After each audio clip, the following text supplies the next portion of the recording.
Maraming salamat. Okay, so, pwede po ba namin ukil-kilin ang love story niyo dati? Sure po. Okay, so, nagkaroon po kayo ng husband. Tama? Apo. Kasal po kayo. Apo. Ilang years po kayo nagkasama? Almost 20, nung mag-boyfriend hanggang sa maging mag-asawa, almost 23 years. 23 years. Pero yung married, ilang years kayong married? Mga... 12 years.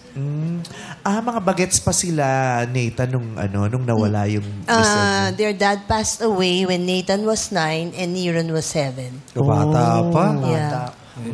Nung nawala po yung asawa po ninyo, gano'n po yun kahirap? May trabaho po ba kayo noon? Or at that time, yung tatay talaga ang breadwinner, tapos nawala? Ano pong sitwasyon ng buhay niyo? Bale, meron po kaming small messenger business ng husband ko. Tapos, yun po yung negosyo po namin.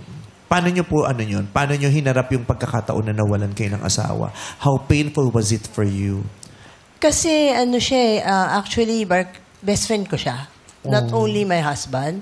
So, it was really painful kasi parang biglang nawala. Kasi parang 24/7, we were together. Sa bahay at saka sa trabaho kayo magka-partner? Opo. So, lagi kami mag-asama. Clingy kasi yun eh. So, lagi yung nakabuntot sa akin wherever I go. And na-understand ko naman siya kasi mahal niya ako. So, it's okay with me. So, parang ang hirap po kasi all of a sudden, biglang nawala siya. So, parang ako na yung tumayong mother and father sa dalawang anak ko po. Kasi yung nanay ko, natatanong, namatay yung tatay ko. Siyempre, hindi pa namin alam ang ibig sabihin ng depression noon. Pero pag binabalikan namin, sabi ko, feeling ko na-depressed talaga si nanay ko. Kasi yung ang payat-payat niya na, tapos siya nakakatulog. Totoo. Tapos, ang lala ng lungkot niya. Daming iniisip. At saka, ang payat talaga nung nanay ko. Oo. Sobrang payat. Kayo rin po ba? Namayat kayo noon? Hindi kayo nakakakain? Hindi kayo nakakalabas? Bale, nung nawala po siya, actually, parang mga 1 week straight hindi ako natulog. Hindi ako makain. Pero, ang naisip ko kasi... Batak din po kayo noon. Trabaho siya. Buti na lang kasi batak siya. At least kahit kasi yung immune system mo, kung di ka natutulog, babagsak yun. Siya lahat gumagawa sa bahay. Kaya Batak talaga. Batak sa puyat. And then, naisip... Naku, yun na naman yung langaw na mainstay natin. Naku, mainstay talaga Bumalik din. siya. Mother's Day kasi. Mother's Day. Oo, nabumati ng Happy Mother's Day. Oo. Paparamdam siya. Ano po yun? Opo. Pero ang naisip ko po kasi is, I need to be strong for my children. So, yun po. So, rather than maging sad po ako, ang pinili ko pong option is to be a stronger version of myself, being not only a mom, but also a dad to them. 9 years old ka nun, Nathan. At si Neron ay... 7. 7. Paano, naiintindihan nyo na yun na, ay, wala na yung daddy nyo? Paano yun nung mga bata kayo? Hindi na babalik yung daddy nyo, tapos mag-isa na lang si mami, 3 na lang kayo sa bahay.